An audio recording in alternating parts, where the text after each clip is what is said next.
a privilege, really, to be sitting with you. Right.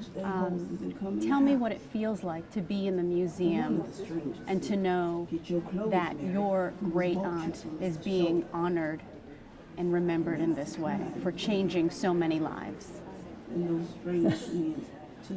It's beautiful. And how I feel about it, it's just an excitement for me. She was a wonderful person. And the stories I was told, I had to wait till I was about 21 before I heard the stories. Why? Because way back then, my mother, being a niece, could not talk about it. Because they could pick them up, us and Harriet. It was very risky and Yes, dangerous. Very dangerous, yes. Why do you think she was willing to put her life on the line for so many? Because she had the Heavenly Father with her all the way. She was born into church and the different things of the religion, and she stayed there with that because she was hit in the head by a slave's master. And the master, when he threw the 2-pound weight, it hit her in the head, and she blacked out, and she stayed that way for about a month. Her mother took her home and took care of her and healed that. And she was about 15 then. And it was like a long treasury thing. And as she was in this coma, she talked to the Lord. It's like he's talking to you. Clear, so clear. His words to her. Yes. And he told her what she could do and what she couldn't do. And she did just exactly what he told her to do. Take these people through this, what they call Underground Railroad. It was safe houses. How we know she moved with and through great faith. How has Harriet's faith carried on her legacy through you and your children and generations to come? Well, we may have talked to the Lord, but I don't see too much of that. Once in a while we hear him saying things, but more since I've been older. And in my sleep, he would tell us different things. So we know what she went through when she was in the coma. Do you feel a responsibility as a descendant of Harriet Tubman? Yes. What is it? That we should keep her name alive, to keep right on going. And that was her word for everybody. She used to say, keep going. Keep fighting. Mm-hmm. Yeah. With courage and faith. Faith. And this is where my mother brought us in church. In fact, we lived next door to the church, so that was our home, actually. And we did a lot of things in Aunt Harriet's name, and we still do things in Aunt Harriet's name. But she didn't do it for the glory or the recognition or the praise. No, she was supposed to do this. The Lord told her to do this. She told her to do the things that she did. She said she could go through different things that other people could not go through. Her life was really something big. When we say she's an icon, she was a real icon. There was many women that went through many things, even men, and did many things for America. But Aunt Harriet went from slavery right on up to a responsible person.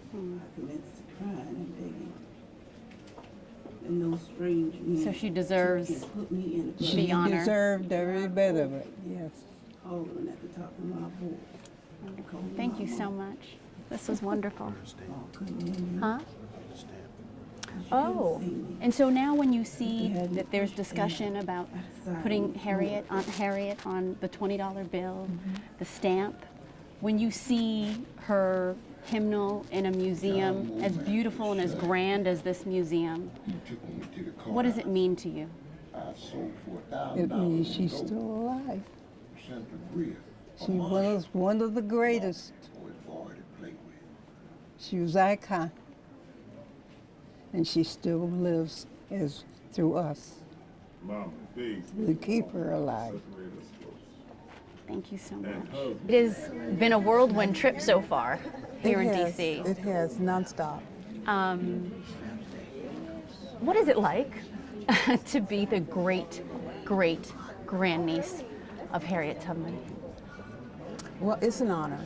It certainly is an honor to follow in someone that is so well known throughout the United States and around the world.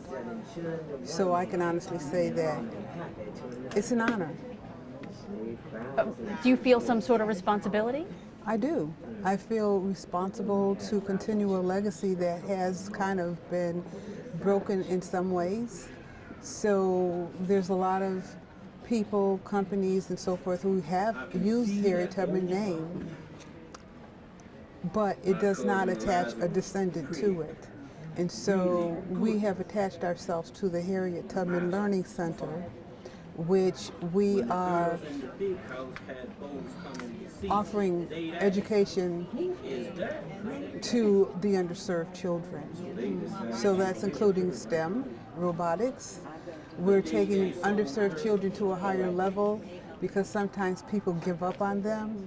And the thing they have out is called From School to Prison. So we want them to go from school to higher learning. Like Mom said, keep going. Keep going. Don't stop. That's right. You have to keep going.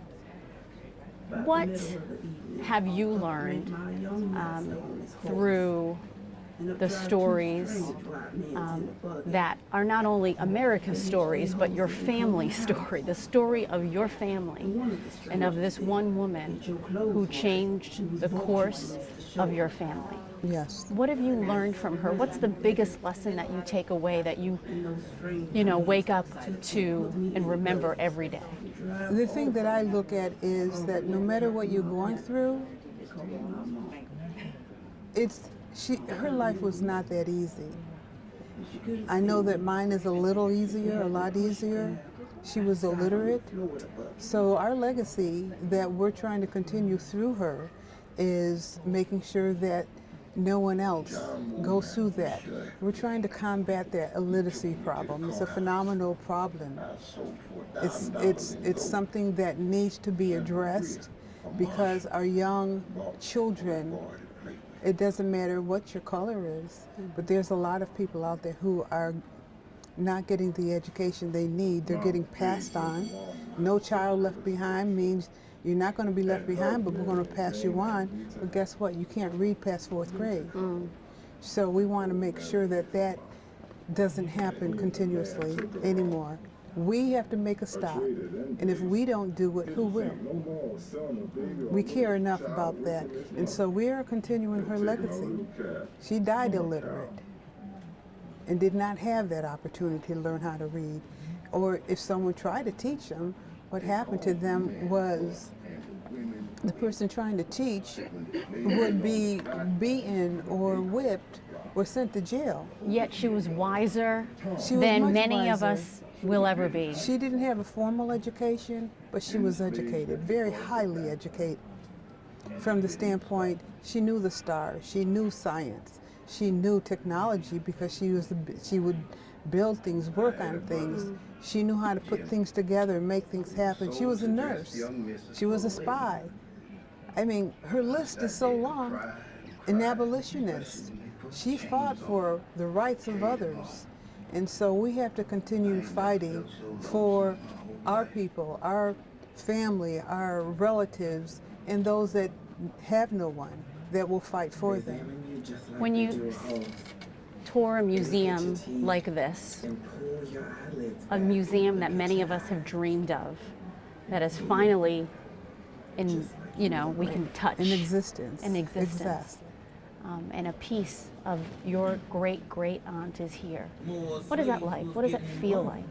It's a good feeling. It's a good feeling because people need to know where they came from. If they don't know where they came from, how do they know where they're going? Because a lot of times that past will catch up with them, and then where are they going to go? So for me, I make sure that the past is reminded of what you have to continue to fight for. You have to continue to fight for your freedom. You have to continue to fight for the things that you want. And it doesn't mean it's going to be handed over to you. But you have to take a stance, and that stance means if it's something you disagree with, then you need to get out there and fight for it. Even if it puts you at risk, Even or if if it's it puts you uncomfortable. at risk, because the people that came before us, our ancestors, that's what they did. They put their lives on the line so that others could have. And I just thank them for doing what they did. What would be your message? What can people learn from Harriet's strength and her legacy? What they can learn from that is that they need to keep going. I don't care how far you fall back, get back up and keep going. And that is what Harriet Tubman did. She made it to 92. She died of pneumonia. She didn't die because she was caught by a slave catcher, or she didn't go to jail. They had bounties on her head, but guess what? They still didn't get her. That's just how important she was. And that's why we have to continue to build that legacy and make it even more noticed. Very good. Thank you. Thank you.